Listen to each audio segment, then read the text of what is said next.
saw a familiar face walking on the avenue.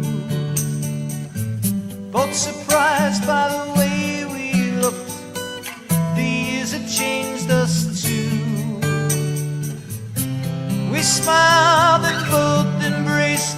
Hello again. Welcome to another episode of Gung Ho. It's August 27, 2018. I think you might know me. I'm Joe Giannini. I'm a Marine captain at Fort Nam. I have a special guest here today, Jeff Sussman. We're actually the same age, and we have a lot of things in common. And we've been doing several shows about our fathers. And we're going to speak a little bit about our mothers today and then more about our fathers. Good. All right? So I know there came a time when your dad was very ill and you had to take over. Yeah. Can you tell us how that happened? Well, my mother loved my father very, very much. And as he got progressively worse, she became more and more depressed about his imminent death. And he had leukemia, and the leukemia caused all sorts of other diseases as well. So he developed pancreatitis, he developed liver problems, he couldn't hold down any food, he lost a lot of weight, he went down to about 96, 97 pounds. And at the end, he was in a lot of pain, and the doctors prescribed daily shots of morphine for him. And my mother tried doing it the first time, and when she did it, the syringe broke while the needle was in him. The syringe broke, and she started crying. She couldn't do it. It was just too much for her. So she asked if I would do it. So I gave my father morphine shots twice a day for the last month that he was alive. And because all the veins and capillaries in his body had burst from the leukemia, the only veins I could find were the veins behind each knee. And so that's where I would inject it every day. How long was he ill like that? He was diagnosed, and then he was given 3 to 6 months to live, and he lived for 6 months. And when was it really bad? Probably the last 2 months were really terrible. And it was interesting to see his reaction to getting a diagnosis of leukemia. Initially, he was very angry and was very short-tempered. You know, his world had come to an end. And eventually, he was reconciled to it. You know something, I'm not sure what leukemia is. Leukemia is a cancer of the bone marrow when your body produces too many white blood cells and not enough red blood cells. And eventually those white blood cells, I think, attack the organs and so forth of your body. Is there a cure now for leukemia? No. And what's strange, my mother died at age 82, also of leukemia. And she was a very brave woman because she was living in Florida. And as soon as she got the diagnosis, her husband at that time called me to let me know. And I spoke to her and I said, "What do you want to do?" And she said, I told the oncologist I don't want any treatment.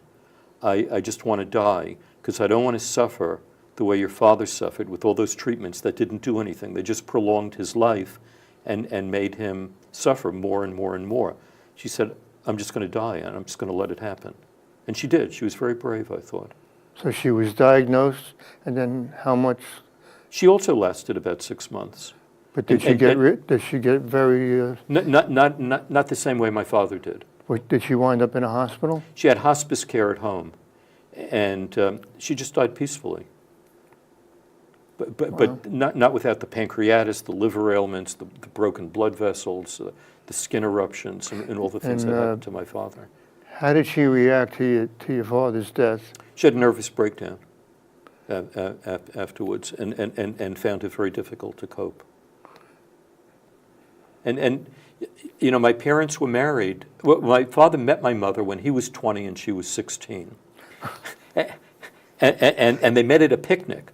my mother had gone with a different man, and my father found her so attractive that he aggressively pursued her. So she arrived with one man and left with my father from the picnic. And she was a very beautiful-looking woman. In the 1930s, my father was working as a traveling salesman for a woman's dress manufacturing company. And he would call on buyers in department stores. And he took my mother along, and my mother would model the dresses, and they would drive all over New England. They would sell to different factories, you mean? No, he would carry the dresses from the factory that he represented, and he would sell to department stores. Oh, department so he would stores. go to, like in Providence, Rhode Island, Boston, Massachusetts, New Haven, Connecticut, all up and down New England. And my mother would do all the modeling. My dad met my mom. He and some friends crashed a wedding. That was like, and that's how we met her, at a wedding. She was very slim and beautiful and intelligent, and he was intelligent, but he really was a tough guy. I mean, So was my father. yeah, really tough guy. They say opposites attract. Maybe so.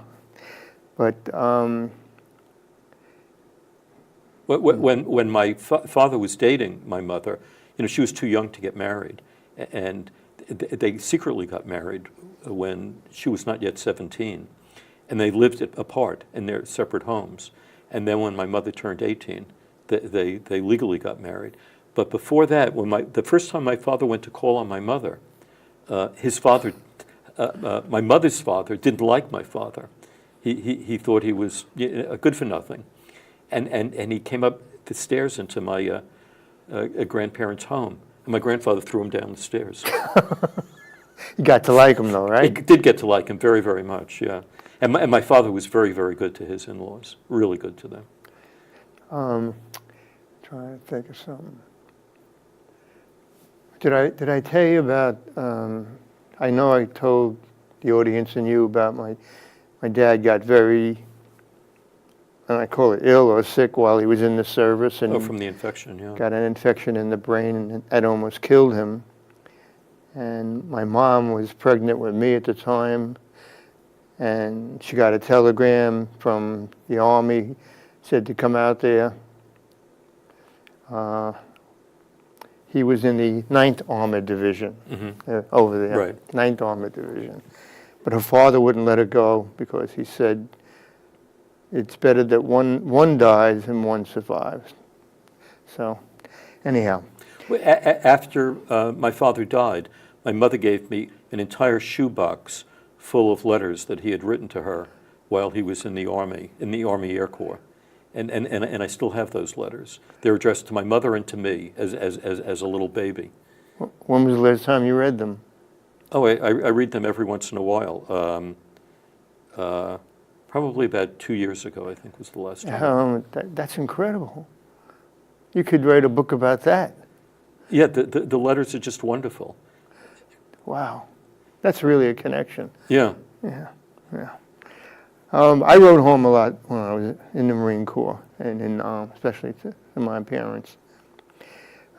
All right. What happened to our dads, the way they died is so dramatically different. I'm going to tell you what happened to my dad. Sure. I don't like to see people suffer. And I don't think I would like someone to see me suffer the way your dad suffered, and then have to attend to me in that way that you had to do for your dad. I think it's not a good thing to suffer, and it's not a good thing to have people that you love watch you suffer. How do you feel about that? I mean, it's interesting because I think I may have told you that the last day of my father's life, I used to go when he was in the hospital. The last couple of weeks of his life, he was in the hospital continuously, and I went there after school, and I was walking down the corridor, and I heard this terrible screaming, and as I got closer to my father's hospital room, the screaming grew louder. I realized it was coming from him. He was in a coma, but he was suffering a cerebral hemorrhage that was causing a lot of pain. And though he was in a coma, he was unconscious, nevertheless he was screaming. And the doctor wouldn't allow me into the room. He came out of the room and he said, "Your father just died." And I went down the hall and I locked myself in the bathroom. And initially, I started crying. Then all of a sudden, I felt happy. And I mentioned this to someone, and he said, the reason you were happy is because his suffering was over, that it was all over, that he didn't have to suffer anymore. When you went to the bathroom, he was still alive? No, he was dead. Oh, he died. Yeah, the doctor told me he died, and then I went into the bathroom. I locked. Do you think that he was in pain to the last moment? Yeah, but he was unconscious, which was so strange. He had gone into a coma 3 days before he died, and on the third day he started having a cerebral hemorrhage, and there must have been terrible pain from the cerebral hemorrhage, even if you're unconscious. So unconscious, even though he was unconscious, he was screaming. Today, would they take someone that's that ill and put them in what they call hospice, Yes. and then they would die peacefully? Yeah, and give them what they call palliative care, so they would die, which is what happened with my mother. She died very peacefully. I'm going to tell you what happened with my dad. He was 62, he retired, and at the same time I was getting very active in the boxing business, and he loved boxing. Yeah, so did my father. And he actually helped manage his nephew, Rocky Parada. He was a really good fighter. Did I tell you this? No. Rocky Parada was a very good fighter. And my dad was, I guess, his co-manager or whatever. Rocky and his wife came to live with us in Seaford. That was the way of helping him to his fighting career, give him a place to live, Sure. and feed him and take care of him. And one day, my dad walked into a local shop, with a counter, like maybe a little diner, and he saw his nephew having an ice cream soda, ice cream float. And he said to his nephew, "That's it, you're through." And that was it. He was finished with boxing. Yeah. That's interesting because, I used to work for my father's on Saturday mornings, and one time on driving home, we stopped at a family's house. It was a woman who worked for him, and she lived with her mother and her brother. And it was I remember it was an old-fashioned kind of two-story house, like an Archie Bunker kind of house in Jamaica, Queens. And her brother wanted to become a professional boxer. And he wasn't that good. But I mean, he was a good amateur boxer, but he didn't have the makings of a professional.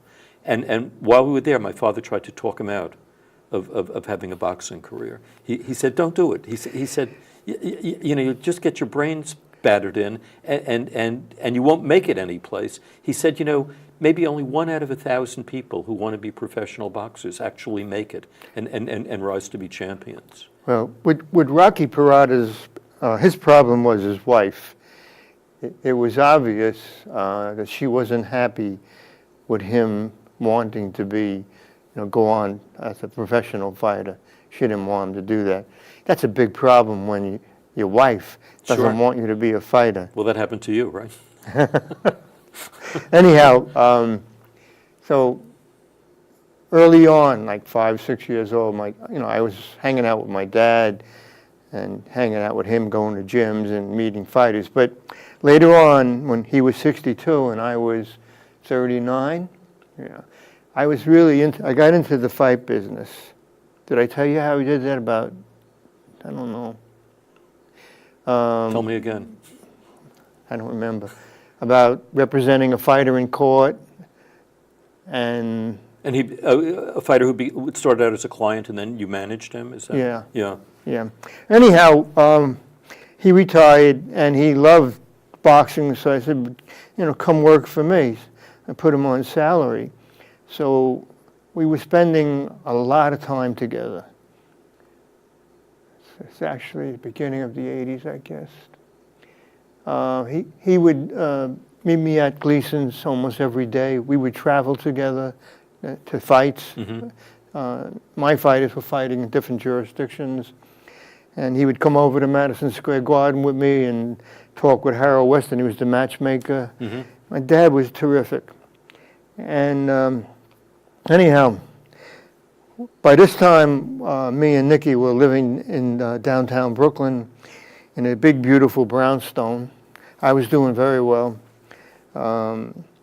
And my dad and my mom lived on the other side of Brooklyn, in Canarsie. Right.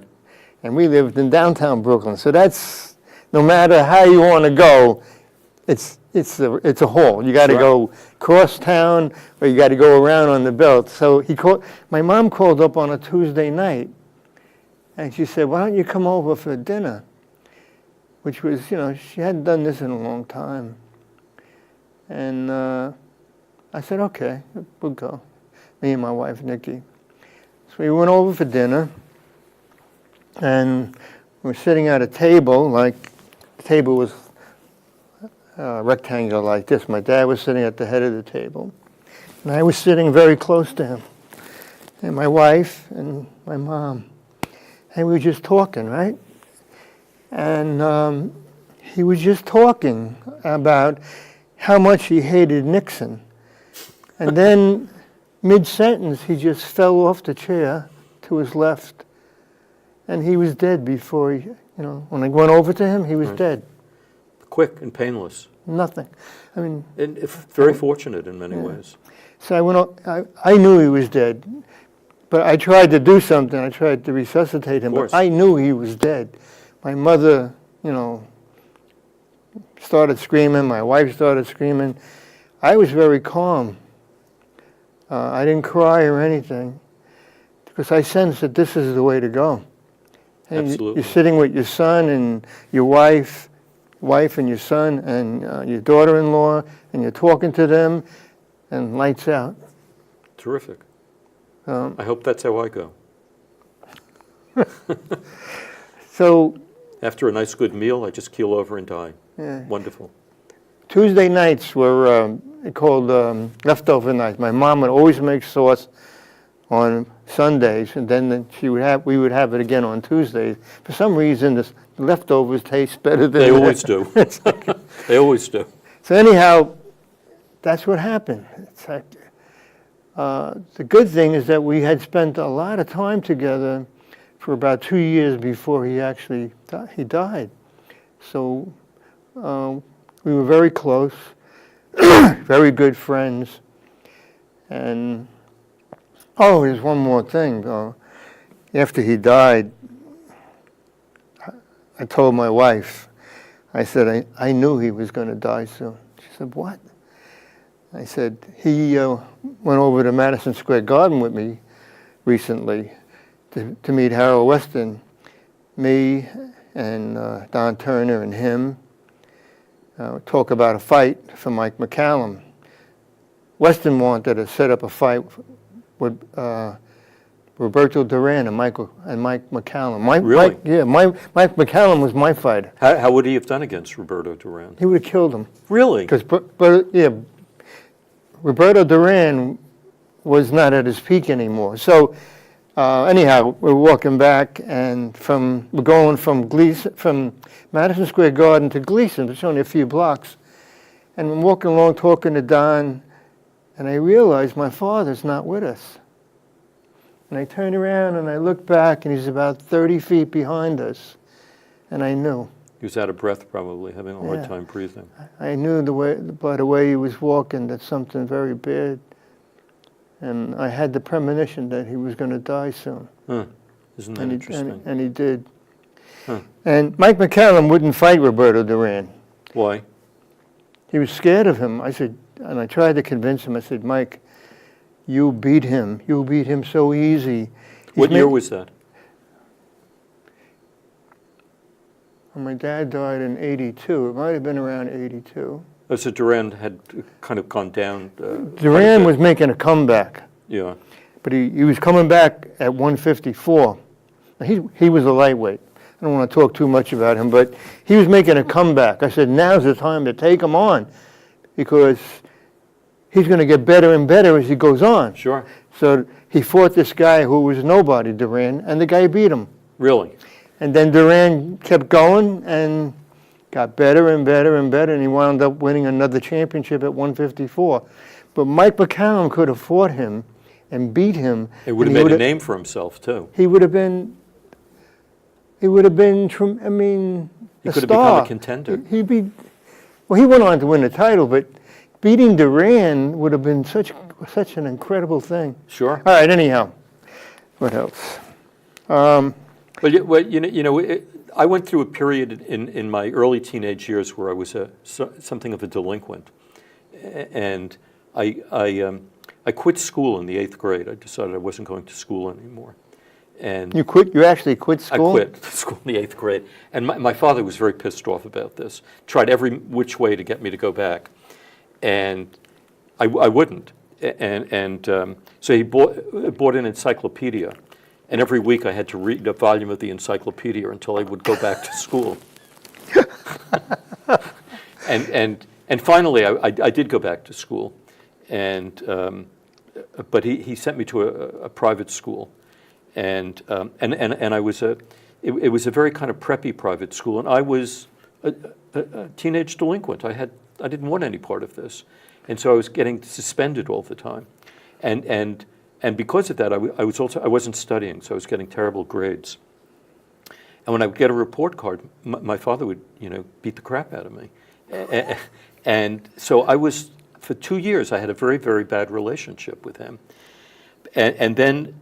All the school that I had missed when I quit school in the 8th grade, I made up one summer. I went to summer school and I made it all up.